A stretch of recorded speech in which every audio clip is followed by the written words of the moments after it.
is Andy Morris, and I do property management with Realty Trust Services. I want to talk a little bit about how to handle utilities in the great city of Cleveland. Cleveland is a great cash flow market, and there's a lot of investors who purchase houses in Cleveland. But there are a lot of intricacies about how to deal with the utilities in Cleveland.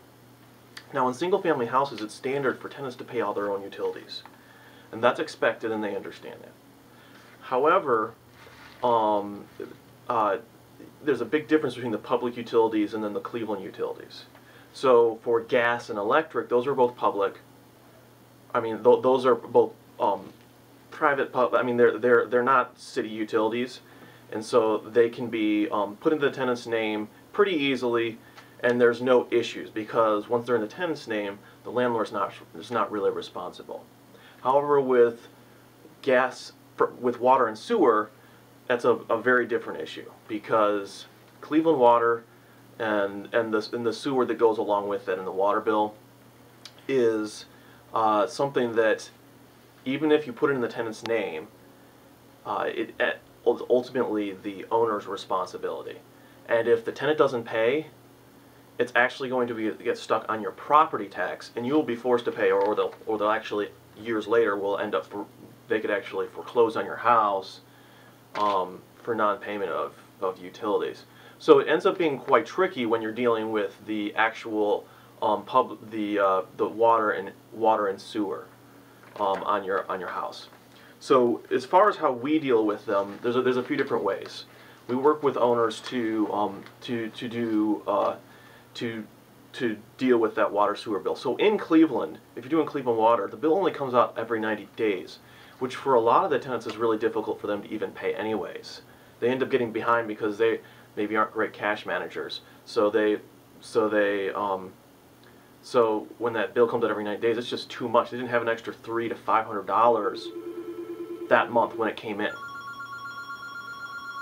So so we deal with it in 4 different ways. Sometimes, and a lot of it depends on the landlord and the situation and the tenant. So how the landlord wants to handle it. So tenant puts it in their name if possible is one way. So the tenant just sticks it in their name. Oftentimes there's a large deposit. Many tenants can't afford that. So they can afford the deposit to move in. They can afford the rent, but they can't afford the extensive deposit that the water department. Okay, so that can create a problem for getting someone to move in. And for us, when we have a tenant move in, we have a checklist, and before they even get keys, they have to show that the utilities are in their name, if that's required. Okay, so so for some people, tenants, that means that they thought they could afford the house, but then when they get ready to move in, they can't, and we have to work that out with the owner. Okay, so the second way of dealing with tenants in the water and sewer in Cleveland is that we actually keep it in the owner's name, and we forward that. We have those bills forwarded to us, and then we email that to the tenant or mail it to them, and we also put it on their account. We'll actually save a copy right in their account online. Right. And the beauty of this is that we can actually see the bill. It doesn't rack up, where sometimes we've seen tenants rack up bills of over $2,000 and we didn't even know about because we weren't receiving the bill. So we're able to see the bill, we're able to see if they don't pay it, and we're able to see abnormal usage, which lets us know things like, is there more people living there, or is there a leak in the house? So that really helps us manage the property better by sending it to us and allowing it to forward it to the tenant. Also, the benefit of doing it this way versus the next way I'm going to talk about is that it actually, if they do not pay it, eventually, usually, it will get shut off.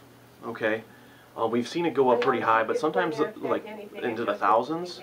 But a lot of times they'll shut it off when it gets to several $700, which is nice because our only way of collecting it, if they don't pay, is to evict them. Send them 3-day notices, call them, but ultimately, if they still don't pay, we would have to evict them. And that's not really a great option. Like, well, either you pay your utility bill or we evict you. It's not a great alternative for the owner and not for the tenant either. But what we found is that the utility bill shuts off the water, the utility company shuts off the water, then that is, the tenant oftentimes pays it and restarts it again. And that's a much better alternative than us losing a tenant that was otherwise paying all their other bills, but not the water. We're not. You might ask, can you as the management company or as me as a landlord turn off the water? No, that's illegal. You can't turn off the water because it's actually considered a self-serve eviction. Don't ask me why the water company can turn off the water when we can't, but that's the way it is. It's just the law here. So that's actually probably our most preferred option. The other option is some landlords actually keep it in their name and then they pay the water bill and then we bill it to the tenant to get reimbursed to the landlord. And the reason some landlords choose this is because if the water bill's in their name and the tenant's supposed to be paying and it doesn't, and it goes behind, then they feel that reflects personally on them. I'll just tell you, I've never once seen a water bill on someone's credit report. So if you're worried about it going in your credit, I don't want to say this publicly, but I kind of am because this is going on YouTube. It's almost for sure not going to affect your credit. I've never seen it affect someone's credit, and I've seen a lot of credit reports. I've never once seen a water bill on anybody's credit report. I've seen many hundreds, if not thousands of credit reports. I've never seen that. So you probably don't have to worry about the water being on your credit report. Ultimately, the reason that they don't really have to work that hard to collect against you is they're always going to get their money because they go in as a first lien before a mortgage if you have one, before second mortgages and other liens and judgments. They go on first along with the property taxes and they will get paid eventually.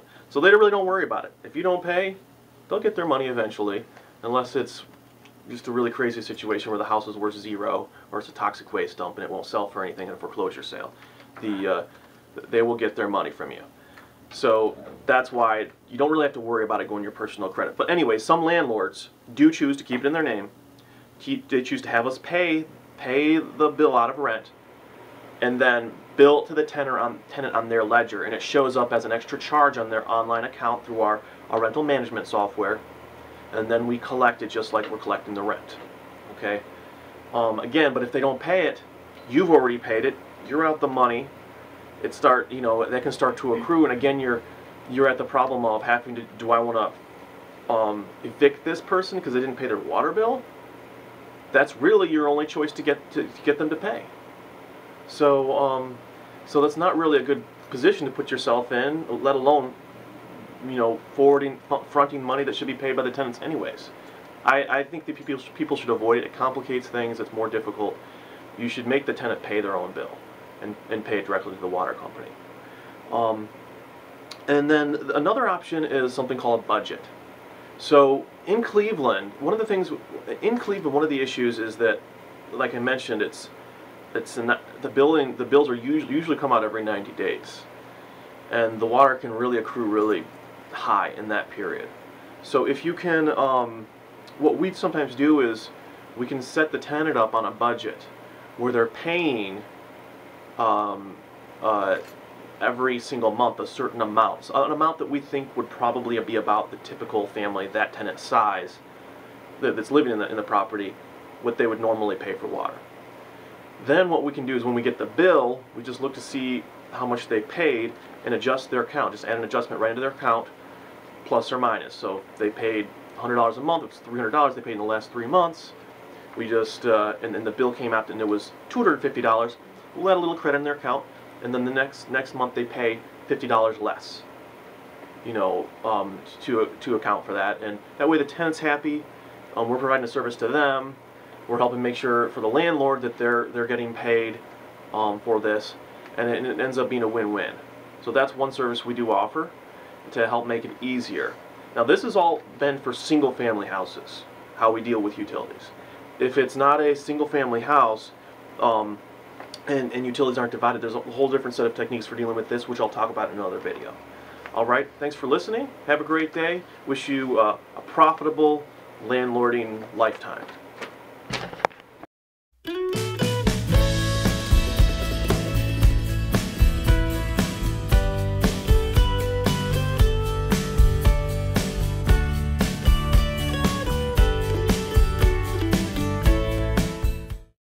Attention landlords, are you interested in professional help, leasing, lease optioning, full service management, or acquiring more investment property? If so, please call 440-220-7300 or email us at sales@propertymanagementoh.com. To get tips, tricks, and relevant Cleveland, Ohio investment and landlord information, please visit propertymanagementoh.com/news and subscribe to our newsletter.